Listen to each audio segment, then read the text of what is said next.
Welcome to our podcast, Mortgage Masterminds. I'm Richard Grieser, VP of Marketing at Sales Boomerang, and my guest is Adam O'Daniel, Senior Vice President at Open Mortgage. Adam, great to have you on. Thanks, man. It's good to be here and excited for this conversation. Hey, I'm just proud of myself when I don't butcher the name of a guest, you know? Got something right today. Hey, But look, let me do the quick plug. In case you don't know who we are at Sales Boomerang, maybe you've been living under a rock since 2017, Sales Boomerang notifies lenders the moment one of their borrowers needs a loan. In this purchase-heavy and highly competitive market, you need to earn the business of your past borrowers more than ever. You need to know when your borrower needs a loan before they do. That's what we do at Sales Boomerang. So check us out at salesboomerang.com. Reach out. Love to have a chat. Adam, first question. Google versus Microsoft. Mac versus PC. Come on, we got two camps. Everybody's in them. yeah, I am a Mac Google guy all the way. I love it. You and me both. But we have a clear division in our company at least. Yeah, it's crazy. We were just talking about this. It's crazy how here we are, 2022, and we're still so divided on which camp you're going to be in, and they don't always talk to each other and play along well. And so, thankfully we're on the same page. So getting this podcast turned on this morning was really easy. Yeah, if my CFO is listening, I love you to death, man, but we can't ever get on meetings because you don't ever get notifications when I send them to you because he's on Outlook, and I don't get his because I'm on Google. It's crazy. I know. Oh man, this world. So I'm really excited to have this conversation today. SVP of Marketing at Open Mortgage, you got a big job. You've got some great experience coming from movement. So why don't we just take a little time right at the outset here. Tell us a little bit about yourself, how you got into what you do today, what got you here. Yeah, absolutely. So, start off with where I'm at today. Really excited. I started at Open Mortgage about 3 months ago. And, we are a growing mid-sized mortgage lender. We're based in Texas, but we're licensed in 46 states. I actually sit in Charlotte. We kind of embrace the new order of remote work. So our leadership team is spread out all over the country. Which is cool because that's what our branch network looks like too, right? They're not all centralized in one place. We've got retail branches all over the place, leadership across the country, and we're growing rapidly.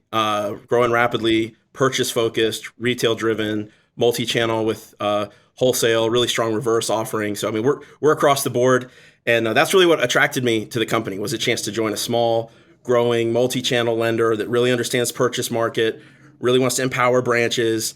And you're right, I came from movement where a lot of that philosophy is also what has driven their growth. And so was absolutely blessed to be part of the movement team for 6 years, helped build that marketing team into what it is today. If you're in the mortgage space and real estate, Movement Mortgage, all the great content they put out and the great brand that they've built. And, man, it was cool to be part of that team for 6 years. I was part of the content team. I was hired on to help lead and build out a lot of the content marketing piece over there. And then over the years kind of grew into a full director role, overseeing a lot of the marketing, from everything from PR and social media to the content that you see in their CRM and everything else. So great people, great team. Sad to leave, but man, this is a really cool new opportunity here at Open Mortgage. And you mentioned my background. I actually started in journalism.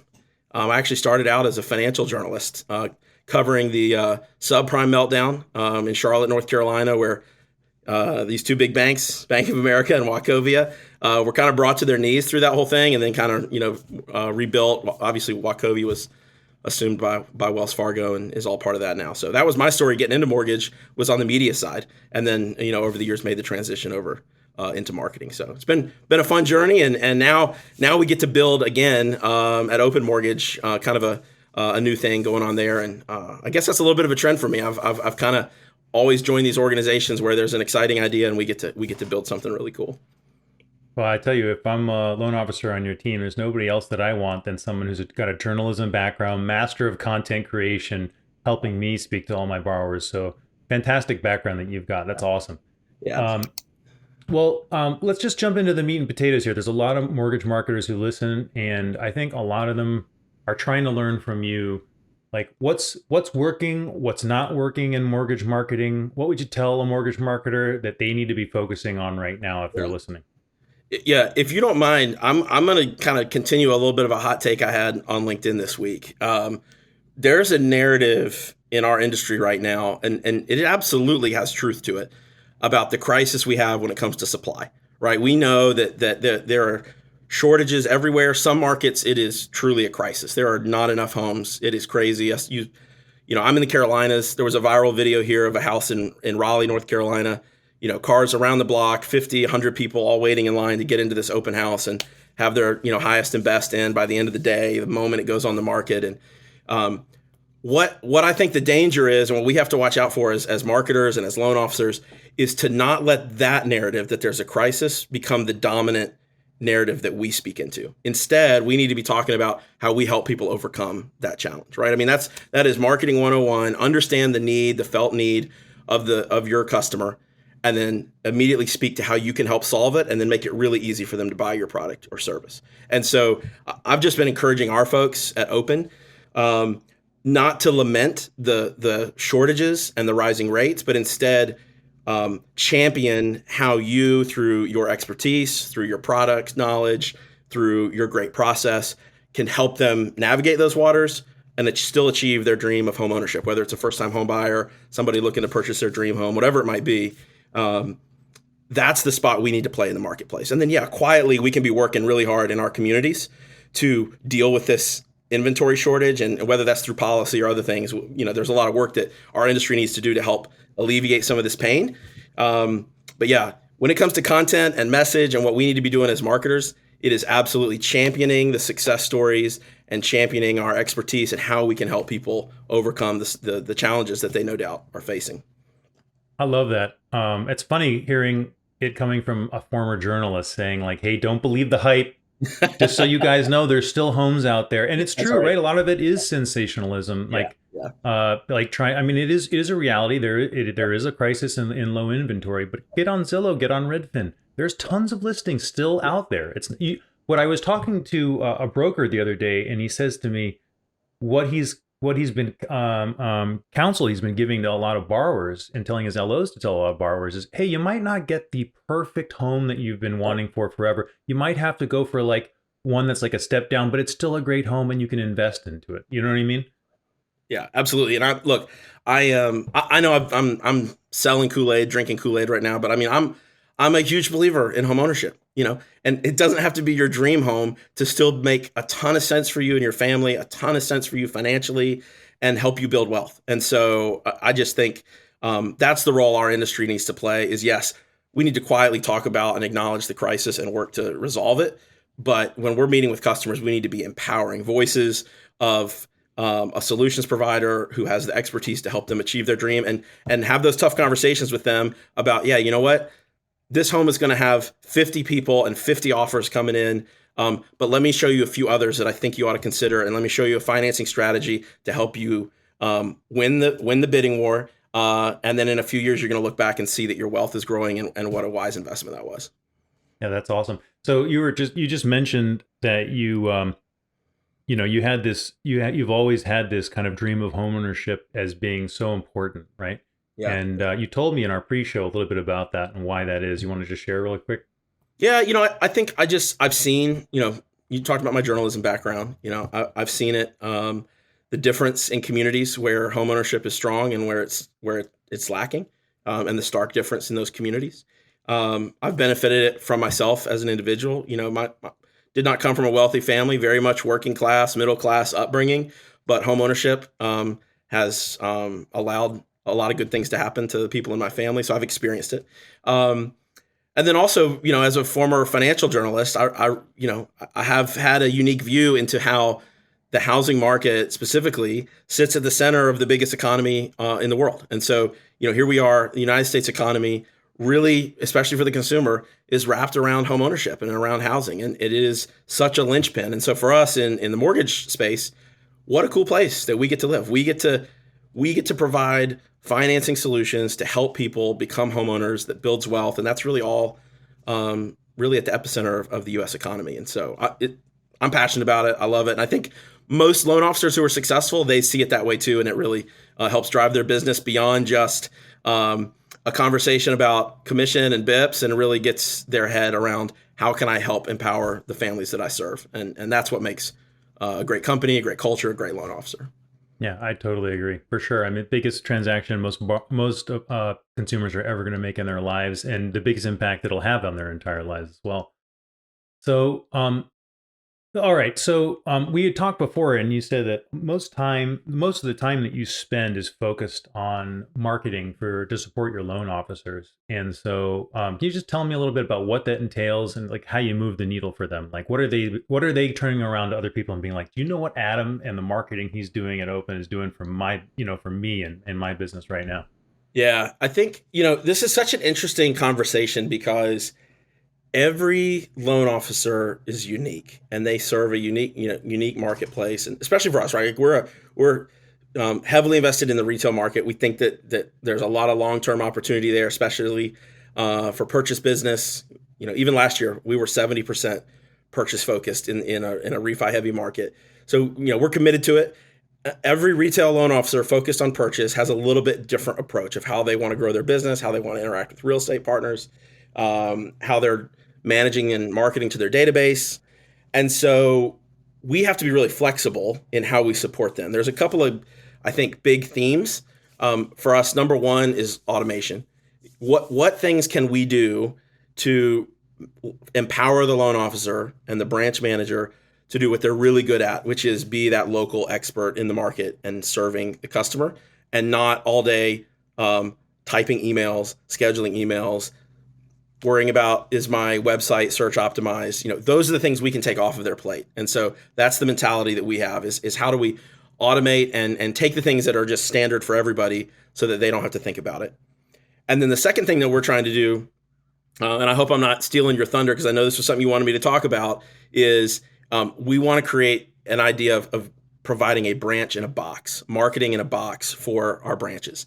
And the idea with that is they would come to Open and realize that we have a menu of marketing, content, services, and technology, and they get to choose what works for their style, for their market, and they're not going to have a big top-down corporate push, and they're also not going to be left completely on their own. And so we want to try to find that sweet spot of you are supported, you are surrounded with a menu of resources, but you're in the driver's seat. You're the CEO of your local branch, and you decide how you want to interact with my marketing department, and then we want to serve you in that way. And so that's kind of our philosophy and where we've been spending a lot of our energy lately. That's cool. Well, let's dive into those two. I mean, you basically told me there's like two philosophies that you champion. One is the branch in a box, which you just mentioned. And you should touch on, I mean, some of the brand kit stuff you told me about was super cool. And it's totally up to the branch in terms of what they want, right? Yeah. Like Yeah. it sounds like it's a menu. They can just pick from the menu. Yeah, that's what we're building, right? And I think you mentioned branch in a box. There's kind of two pieces to it. My philosophy is that we want to provide our branches with what I call flexibility within a framework. And so there's this idea that there's a certain framework that we all have to live within. And that is, we're not going to take undue risk. We're not going to be non-compliant or bring about any kind of risk to the company, right? Because that's bad for all of us.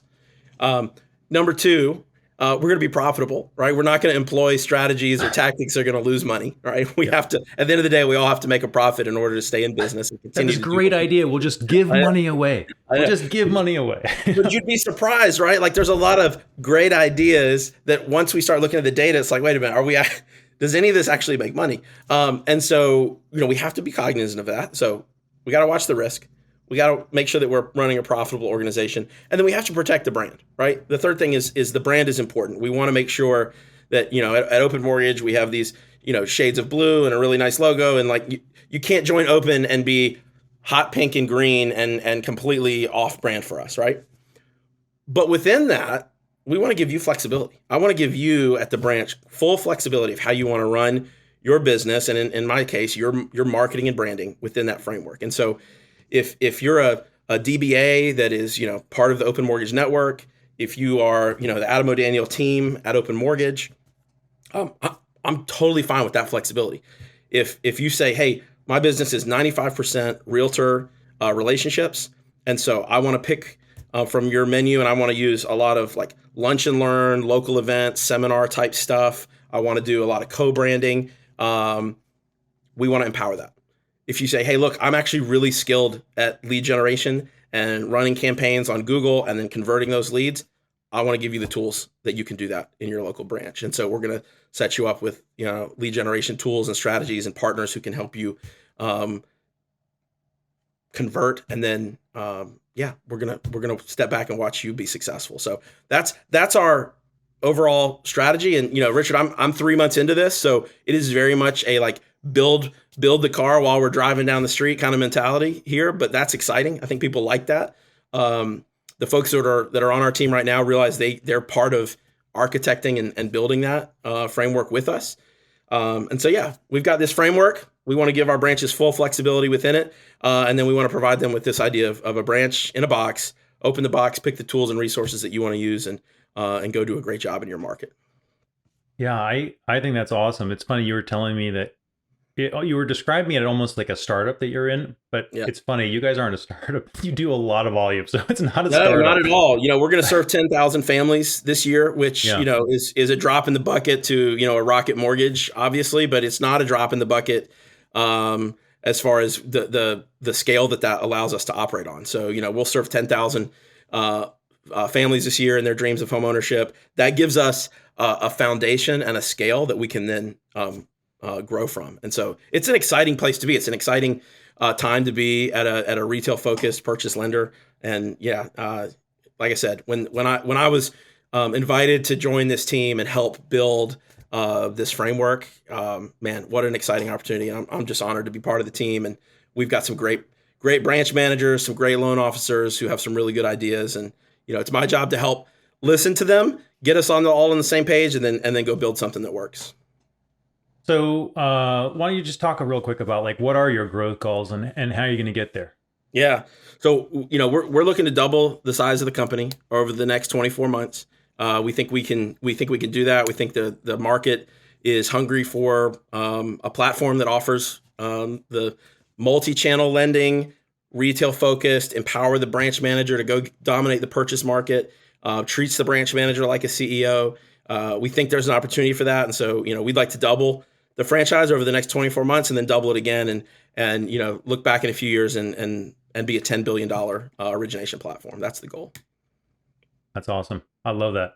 And this is the most important question I'm going to ask on the entire podcast. Okay. Is a hot dog a sandwich? Oh, man. A hot dog is its own category. That's how I view it. It is not a sandwich. It is not a burger. It is its very own category. There's so many ways you can go with it. I'm a ketchup, mustard, chili, and onions kind of guy. That's how I'm gonna do mine. Sounds delicious, man. Well, cool. Well, look, any message for the audience? Are you guys hiring, that sort of thing? What states are you in? How can people connect with you?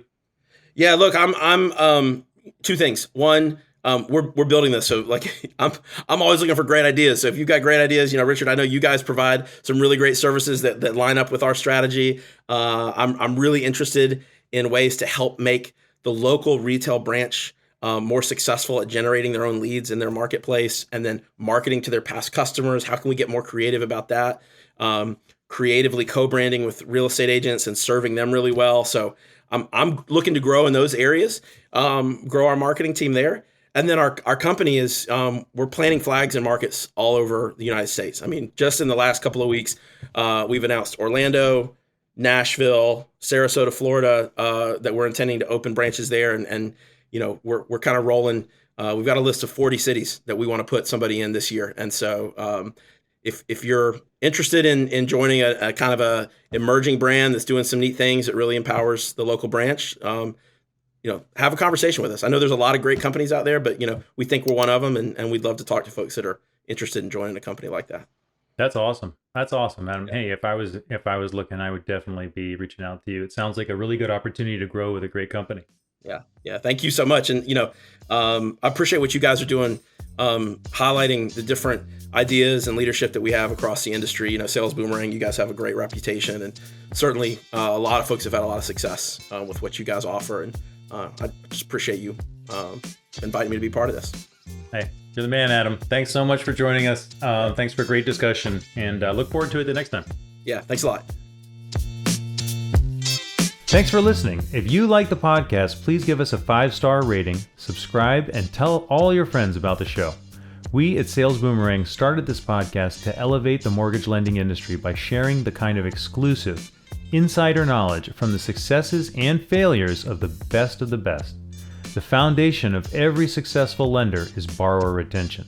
Sales Boomerang is the #1 fully automated borrower retention system in the industry. 1 in 2 of the biggest lending companies in the United States use Sales Boomerang to make sure they reach out to their borrowers when they need a loan, and more importantly, before their competitors do. If you want to learn more about Sales Boomerang, check us out at salesboomerang.com.